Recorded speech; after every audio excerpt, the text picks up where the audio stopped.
கிறிஸ்துவில் பிரியமானவர்களே, ஆண்டவராகிய இயேசு கிறிஸ்துவின் இனிய நாமத்தில் உங்களை சந்திப்பதில் பெரும் மகிழ்ச்சி அடைகிறேன். இன்று உங்களுடைய துக்க நாட்கள் மாறப்போகின்றது. உங்களுடைய கண்ணீர்கள் உங்களை விட்டு மாறப்போகிறது. இந்த நற்கருணையில் இருக்கக்கூடிய இந்த ஆண்டவராகிய இயேசு கிறிஸ்து உங்களுடைய பாடுகளையும் வேதனைகளையும் மாற்றப் போகிறார். நீங்கள் அழுது கொண்டிருக்கின்றீர்களா? மன கஷ்டத்தோடு வாழ்ந்து கொண்டிருக்கின்றீர்களா? நிச்சயமாக இன்றைய தினம் ஆண்டவர் உங்களோடு பேச காத்து கொண்டிருக்கின்றார். உங்க கண்ணீருக்கு விடை கொடுக்கக்கூடிய ஒரு நாளாக இருக்கிறது. ஆம் பிரியமானவர்களே, ஒரு சகோதரியுடைய வாழ்க்கையில் அநேக கஷ்டங்கள், துன்பங்கள், பாடுகள், வேதனைகளை அவர்கள் அனுபவித்து வந்து கொண்டிருந்திருக்கின்றார்கள். தினந்தோறும் அழுகாத நாட்களே கிடையாது, அழுகாத நொடிகளே கிடையாது. இப்படியாக அந்த சகோதரி மனபாரத்தோடு குடும்பத்தில் வாழ்ந்து வந்து கொண்டிருந்திருக்கின்றார். ஒரு நாள் அவர் முடிவெடுத்தாராம், இனி என்னால் பாடுகளையும் வேதனைகளையும் அனுபவித்து கண்ணீரோடு நான் பயணிக்க முடியாது. எனக்கு இன்று இரண்டில் ஒரு முடிவு கிடைக்க வேண்டும். ஏனென்றால் நான் ஆண்டவரை பார்த்து கேட்கப் போகிறேன், எனக்கு வாழ்வா சாவா, ஏன் என்னை இப்படியாக கண்ணீரோடு நீங்கள் வாழ வைத்திருக்கின்றீர்கள் என்று கேட்பதாக அவர் முடிவெடுத்து ஆலயத்திற்கு சென்றிருக்கின்றார். ஆலயத்தில் நற்கருணைக்கு முன்பாக அமர்ந்து அந்த நற்கருணை உற்று பார்த்து அவர் கேள்வி எழுப்புவதாக பார்த்திருக்கின்றார். அப்போதுதான் அவர்களுக்கு ஒரு காட்சியை கண்டார்களாம். அந்த நற்கருணை ஆண்டவரிடம் நான் கோபப்பட்டு பேசுவதற்காக கடந்து சென்றேன். ஆனால் அந்த நற்கருணையை நான் உற்று பார்த்து கேள்விகள் கேட்பதற்கு முன்பாக அதில் நான் ஒரு காட்சியை கண்டேன். அந்த காட்சி என்னவென்றால், அந்த நற்கருணையில் பொறிக்கப்பட்டிருக்கின்ற IHS என்ற அந்த வார்த்தை, அந்த எழுத்து நான் உற்று பார்க்கப்படுகின்ற போது என் கண்களுக்கு ஆண்டவருடைய பாடுகள் நிறைந்த முள்முடி சூட்டப்பட்ட அந்த முகத்தை நான் அதில் பார்த்தேன். முள்முடி சூட்டப்பட்டு சிலுவையில் அறைந்த அந்த நிகழ்வை நான் அதில் பார்க்க முடிந்தது. இயேசு கிறிஸ்துவினுடைய தலையில் முள்முடி சூட்டப்பட்டு அவருடைய முகத்தில் இருந்து வடிந்த கண்ணீரும் இரத்தத்தையும் நான் அதில் பார்க்க முடிந்தது. ஐயோ, நான் இயேசுவை தேடி வந்தேன், ஆண்டவரை தேடி வந்தேன். என் கண்ணீருக்கு நான் விடை கேட்பதற்காக அவரை தேடி வந்தேன். ஆனால் எனக்கு முன்பாக நற்கருணையில் அவர் கண்ணீரோடும் இரத்த துளிகளோடும் நிற்பதை நான் பார்த்தேன். எனக்காக ஒருவர் நற்கருணையில் கண்ணீர் சிந்திக் கொண்டு இருக்கின்றார், இரத்தங்கள் சிந்திக் கொண்டு இருக்கின்றார். நான் படுகின்ற வேதனை, நான் படுகின்ற துன்பத்தை காட்டிலும் உலகம் மக்களுக்காக அவர் கண்ணீரோடு வாழ்ந்து கொண்டிருக்கின்றார், கண்ணீரை சிந்திக் கொண்டிருக்கின்றார், இரத்தத்தை சிந்திக் கொண்டிருக்கின்றார். மேலும் நான் எப்படி என்னுடைய கேள்விகளை கேட்க முடியும் என்று நான் என்னை சமாதானப்படுத்திக் கொண்டு, நான் படுகின்றது வேதனை அல்ல, துக்கங்கள் அல்ல, என்னுடைய பாடுகளும் வேதனைகளும் கண்டிப்பாக ஒரு நாள் மாறும். ஏனென்றால் என்னை படைத்தவர், என்னை உருவாக்கினவருக்கே இப்படி ஒரு சோதனை வேதனை என்று பார்க்கப்படுகின்ற போது எனக்கு வந்தது எந்த ஒரு பெரிய துக்கமோ கண்ணீரோ இல்லை என்று அவர்கள் திரும்பி வந்தார்களாம். ஆம் அன்பார்ந்தவர்களே, உங்களுடைய வாழ்க்கையிலும் இப்படியாகத்தான் இருந்து கொண்டிருக்கின்றீர்கள். அநேக முறை நாம் ஆண்டவரை பார்த்து கேள்விகளை எழுப்பிக் கொண்டிருக்கின்றோம். இந்த நாளிலும் கூட உங்களுடைய வாழ்க்கையில ஆண்டவர் ஒரு அதிசயத்தை காண செய்ய போகின்றார், அற்புதத்தை காண செய்ய போகின்றார். உங்களுடைய வாழ்க்கையில் இன்றைய தினம் கண்ணீர்கள் இல்லை. உங்கள் கண்ணீர்கள் மாற்றப்பட்டு இருக்கின்றது. எதற்காக எல்லாம் நீங்க அழுது புலம்பிக் கொண்டு இருந்தீர்களோ அது உங்களை விட்டு இன்று மாறிவிட்டது. ஏசாயா 60:20, ஆண்டவரே உனக்கு என்றும் உள்ள ஒளியாக இருப்பார், உன் கண்ணீரின் நாட்கள் ஒளிந்து போகும். ஆண்டவர் உங்களுக்கு எப்போதும் ஒளியாக இருப்பாராம். ஏனென்றால் இருள் எங்கெங்கெல்லாம் இருக்கின்றதோ அந்த இடங்களிலே ஒரு மனமகிழ்ச்சி இருக்காது. துக்கங்கள் இருக்கும், கவலைகள் இருக்கும், கண்ணீர்கள் இருக்கும், கடன்கள் இருக்கும். எந்த ஒரு முன்னேற்ற பாதைகளும் அங்கே காணப்படுவதில்லை. ஏனென்றால் நாம் இருளில் வாழ்ந்து கொண்டிருக்கின்றோம். நம்முடைய எண்ணங்கள் அப்படியாகத்தான் இருந்து கொண்டிருக்கின்றது. இருளில் ஒரு மந்தமான நிலையை நாம் வாழ்க்கையில் காணப்படுகின்றோம். அந்த இடங்களில் ஆண்டவர் உள்பிரவேசிக்கப்படுகின்ற போது, ஆண்டவர் ஒளியாக நம்முடைய வாழ்க்கையில் கடந்து வருகின்ற போது அந்த இடங்களில் இருளை நீங்கள் பார்க்க முடியாது.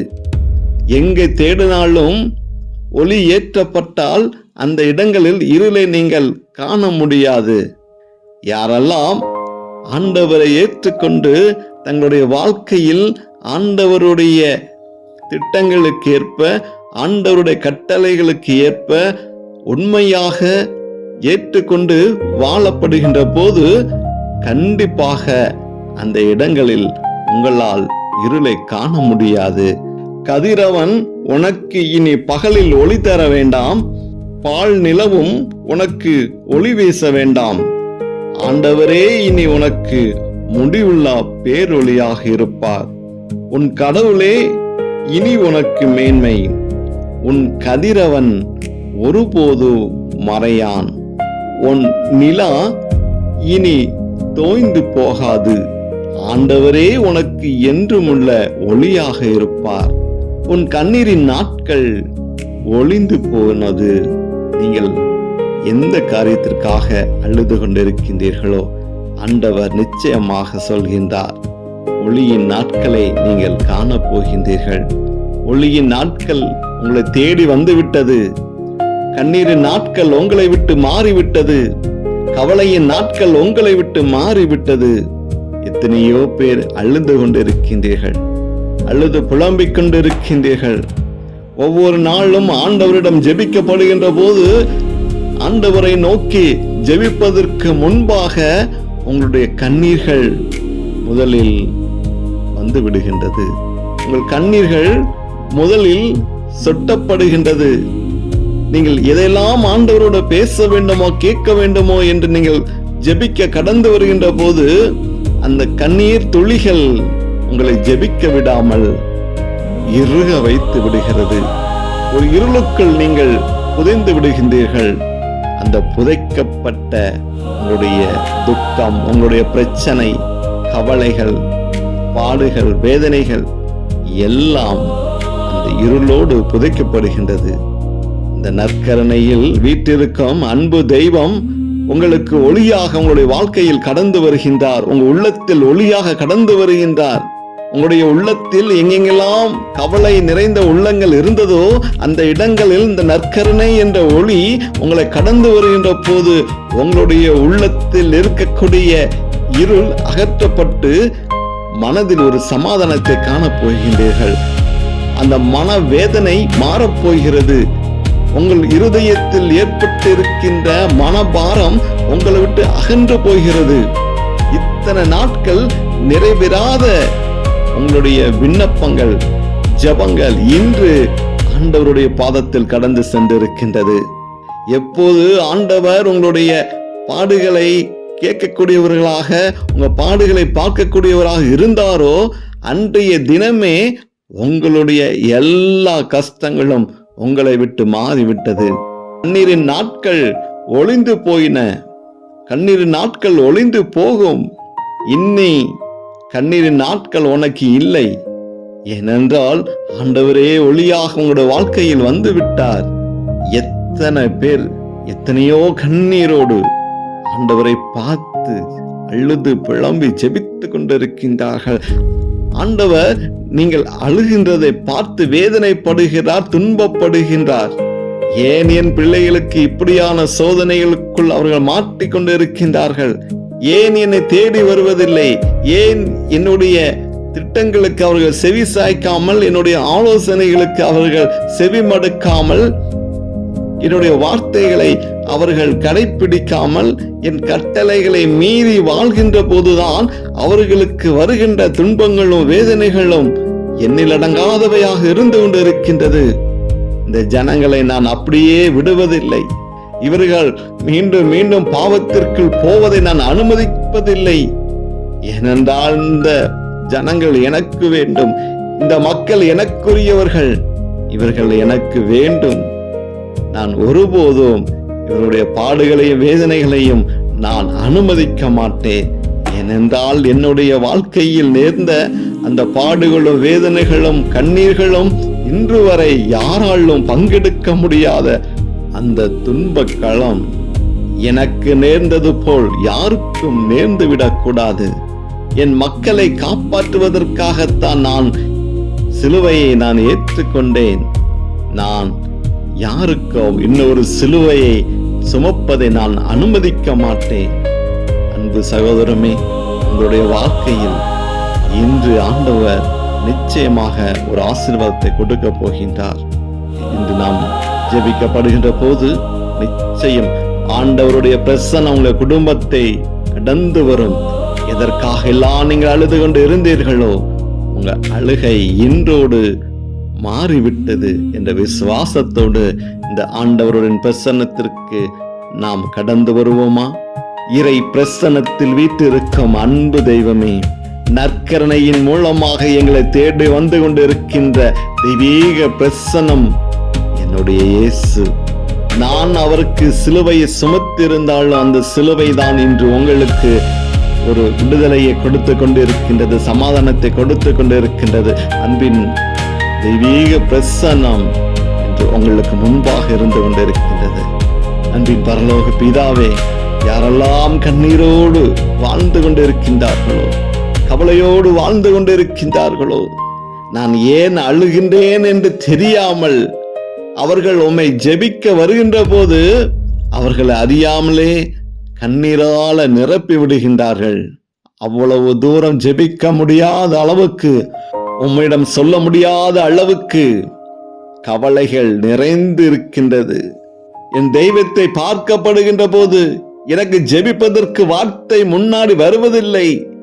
ஏனென்றால் என் தெய்வத்தை பார்த்தவுடன் எனக்கு அழுகை மட்டும்தான் நிரம்பி வருகின்றது. ஏன் இயேசுவே எனக்கு இப்படி ஒரு சூழ்நிலை? ஏன் ஆண்டவரே எனக்கு இப்படி ஒரு சூழ்நிலை? என் உள்ளத்தில், என் வாழ்க்கையில் ஒரு மகிழ்ச்சி வராதா?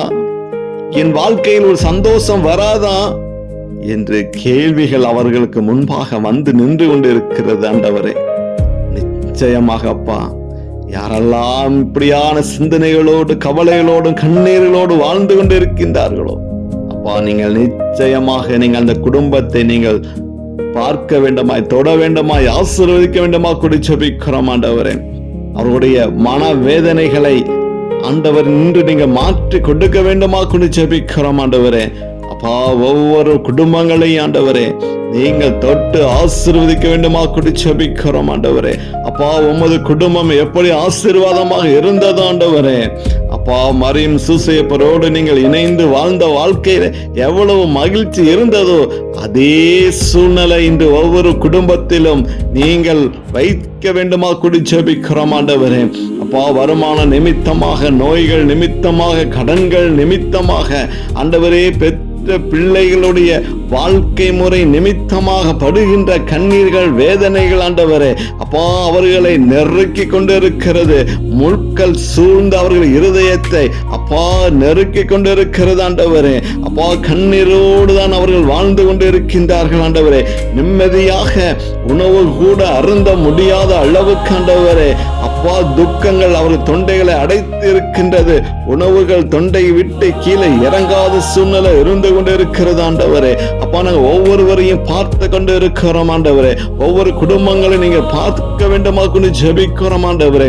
அநேக குடும்பங்களில் அப்பா பல நாட்கள், பல நேரங்கள் ஆண்டவரே கண்ணீரோடு பார்த்து துதித்த நாட்கள் ஆண்டவரே இருந்து கொண்டிருக்கிறது.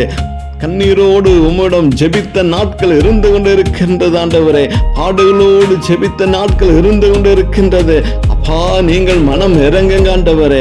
அப்பா, நீங்க மனம் இறங்குங்க அப்பா. இன்று நீங்க கொடுத்த வார்த்தையின் படியாக அப்பா, நீங்கள் அவர்கள் கண்ணீர்களை மாற்றக்கூடியவராக இருந்து கொண்டு இருக்கின்றீர்கள் ஆண்டவரே. அப்பா, நீங்கள் அவருடைய வேதனைகளை மாற்றக்கூடியவராக இருந்து கொண்டு இருக்கின்றீர்கள் ஆண்டவரே. அப்பா, வாழ்க்கையில ஒளியாக நீங்க இருப்பீங்க என்று சொல்லி இருக்கின்றீர்கள் ஆண்டவரே. இதோ உன் வாழ்க்கையில் ஒளி கடந்து வருகின்ற போது நீ கண்ணீரை காண மாட்டாய். இனி உன் கண்களில் இருந்து கண்ணீர்கள் வராது. உன் துக்க நாட்கள் உன்னை விட்டு மாறியது என்று சொல்வதற்காக நாங்கள் நன்றி செலுத்துகிறோம். யாரெல்லாம் நற்கருணை பிரசன்னத்திற்கு முன்பாக வந்து அமர்ந்து, இயேசுவே என்னுடைய பாடுகளை பாருங்க, வேதனைகளை பாருங்க, என்னுடைய வாழ்க்கையில ஒரு ஒளியை கொடுங்க, ஒரு சமாதானத்தை கொடுங்க, விடையை கொடுங்க அப்படின்னு ஜெபிக்கின்ற பிள்ளைகளுக்கு, யாரெல்லாம் கேள்வி கேட்டு ஜெபிக்கின்றார்களோ அவர்களை நீங்கள் தேற்ற வேண்டுமா கொடு ஜெபிக்கிறோம் ஆண்டவரே. அந்த பெரும்பாடுபட்ட அந்த ஸ்திரீக்கு நீங்கள் கொடுத்த ஒரு வல்லமை அவளுடைய நோயை மாற்றினது ஆண்டவரே. அப்பா, அதே போல இந்த நற்கரணை என்னை தொட வேண்டும். இந்த நற்கரணையை நான் உட்கொள்ளப்படுகின்ற போது அந்த நற்கரணையிலிருந்து வரக்கூடிய ஒரு வல்லமை என்னுடைய பாடுகளையும் வேதனைகளும் மாற்றக்கூடிய ஒரு ஆறுதலாக இருக்க வேண்டும். என் உள்ளத்தில் கடந்து வருகின்ற ஒரு ஒளியாக இருக்க வேண்டும் ஆண்டவரே. அப்பா, அப்படியாக அனைத்து பிள்ளைகளுக்கும் நீங்கள் ஆசீர்வாதத்தை கொடுக்க வேண்டுமா கொடு ஜெபிக்கிறோம் ஆண்டவரே. ஆசீர்வாதத்தை கொடுக்க வேண்டுமா கொடு ஜெபிக்கிறோம் ஆண்டவரே. அப்பா, அந்த கண்ணீரின் நிமித்தமாக வருகின்ற பலவீனங்கள் ஆண்டவரே, உடல் உறுப்புகளை ஆண்டவரே அப்பா வேதனைப்படுத்துகிறது, பலவீனப்படுத்துகிறது ஆண்டவரே. ஒரு மனிதனுக்கு உள்ளாக ஒரு துக்கங்கள் வருகின்ற போது, அந்த வேதனைகள் வருகின்ற போது அதனுடைய வெளிப்பாடாகத்தான் அந்த கண்ணீரானது வெளி வருகின்றது ஆண்டவரே. ஒரு கண்ணீர் சிந்தப்படுகின்ற போது உடலில் இருக்கக்கூடிய பல உறுப்புகள் ஆண்டவரே பலவீனம் அடைந்து அதன் நிமித்தமாக அந்த கண்ணீர் வெளிவருகின்ற சூழ்நிலை இன்றைய தினம் மாறப்போகிறது ஆண்டவரே. அப்பா, ஒரு குடும்பம் ஆண்டவரே கண்ணீரோடே வாழ்ந்து கொண்டு இருந்தா அந்த குடும்பத்தில் ஆசீர்வாதம் இருக்காது ஆண்டவரே. அப்பா, ஆசீர்வாதம் இருக்காது, மனமகிழ்ச்சி இருக்காது, இருள் மட்டுமே இருக்கும் அப்பா. ஆனா நீங்க இன்று சொல்லி இருக்கிறீங்க ஆண்டவரே, நீங்க சொன்ன வார்த்தை ஆண்டவர் தான் இனி உனக்கு முடிவில்லா பேரொளியாக இருப்பார். நீ ஒருபோதும் நீ இருளுக்குள் போக மாட்டாய். உன் வாழ்க்கையில் இருள் இருக்காது. ஏனென்றால் ஒளியான இறைவன், வார்த்தையான இறைவன் உன் உள்ளத்தில் கடந்து வருகின்ற போது நீ ஆசீர்வாதத்தை காண்பாய். நீ முற்றிலும் நீ பலனுள்ளவராக மாறுவாய். உன்னுடைய வாழ்க்கை இன்னும் பல அற்புதங்களை காணப்போகிறது. ஏனென்றால் ஒளியான இயேசு உன் உள்ளத்தை தேடி வந்திருக்கின்றார். உன் இருள் நிறைந்த, பாடுகள் நிறைந்த, துக்கங்கள் நிறைந்த உன்னுடைய இருதயம் இப்போது லேசாக மாறப்போகிறது. உன்னுடைய இருதயம் ஒரு புதிய இரத்த ஓட்டத்தை காணப்போகிறது. நீ ஒவ்வொரு நாளும் துக்கித்து நீ படுகின்ற வேதனைக்கு நிமித்தமாக உன்னுடைய உடல் உறுப்புகள் செயலிழந்து போகக்கூடிய சூழ்நிலை இன்று மாறப்போகிறது. ஏனென்றால் ஒளியான இறைவன் நற்கருணையின் வாயிலாக உன்னை தேடி வந்திருக்கின்றார். உன் உள்ளத்தில் வருகின்ற போது இதெல்லாம் பலவீனமாக இருந்ததோ அது எல்லாத்தையும் ஆண்டவர் ஒளியாக ஆசீர்வாதமாக மாற்றிக் கொண்டிருக்கின்றார். கவலைகள் வேண்டாம், கண்ணீர்கள் வேண்டாம். ஏனென்றால் பாடுகளும் வேதனைகளும் மாற்றுவதற்காக அவர் இரத்தத்தை சிந்திருக்கின்றார், கண்ணீரை சிந்திருக்கின்றார். உங்களுடைய கண்ணீரில் இருந்து கண்ணீர் வருவதை பார்ப்பதற்கு அவர் சிலுவையில் மரணிக்கவில்லை. உன்னுடைய பாடுகளை பார்ப்பதற்கு அவர் சிலுவையில் மரணிக்கவில்லை. உன்னுடைய வேதனைகளுக்கும் துக்கத்திற்கும் அவர் பதில் கொடுப்பதற்காக அன்றே அவர் சிலுவையில் மரித்து உயிர்த்தெழுந்து இன்று தூய ஆவியின் வடிவில் நம்மளோடு வாழ்ந்து கொண்டிருக்கின்றார். நமக்கு அருகில் இருந்து கொண்டிருக்கின்றார். மீண்டுமாக நற்கருணையின் வாயிலாக நம் உள்ளத்திலும் உடலிலும் கலந்து வந்து கொண்டிருக்கின்றார். கவலை இனி உங்களுக்கு வேண்டாம். கண்ணீர் உங்கள் வாழ்க்கையில் இல்லை என்று நீங்கள் முடிவெடுங்கள். அப்போது நீங்கள் அற்புதத்தை காண்பீர்கள். இயேசு என்னோடு இருக்கின்றார் என்ற முடிவை எடுங்கள். அப்போது நீங்கள் அதிசயத்தை காண்பீர்கள். எனக்கு எல்லாம் நிறைவேறிற்று, எனக்கு எல்லாம் நிறைவேறிற்று. ஏனென்றால் அற்புதத்தை அதிசயத்தையும் காணக்கூடிய தெய்வம் ஒளியாக என் உள்ளத்தில் வந்திருக்கின்றார். என்னுடைய பாடுகளை வேதனைகளும் அவர் பார்த்து கொள்வார். எனக்கு நான் தேடினாலும் எதையும் நான் காண மாட்டேன். என் துக்க நாட்கள் முடிந்து போனது என்ற விசுவாசத்தோடு இன்றைய தினம் இந்த நற்கருணை ஆசீர்வாதம் உங்களை நிச்சயமாக திடப்படுத்தியிருக்கின்றது, வலுப்படுத்தியிருக்கின்றது. குடும்பங்களில் ஆசீர்வாதம் கடந்து வந்து இருக்கின்றது. உங்களுடைய பிள்ளைகள், உற்றார் உறவினர்கள் அனைவருக்கும் ஆண்டவர் ஆசீர்வாதத்தை கொடுத்து கொண்டு இருக்கின்றார். யார் மூலமாக பிரச்சனைகள் வருகின்றதோ, எங்கெல்லாம் அடைக்கப்பட்ட கதவுகள் இருக்கின்றதோ அனைத்தையும் ஆண்டவர் திறந்து கொடுக்கக்கூடியவராக இருந்து கொண்டு இருக்கின்றார். யார் வழியாக இங்கு துக்கப்பட்டீர்களோ, வேதனைப்பட்டீர்களோ அவர்களை நியாயம் விசாரிக்கக்கூடியவராக இருந்து கொண்டு இருக்கின்றார். நிச்சயமாக இன்றைய நாள் ஒரு ஆசீர்வாதமான நாட்களாக இருக்கும்.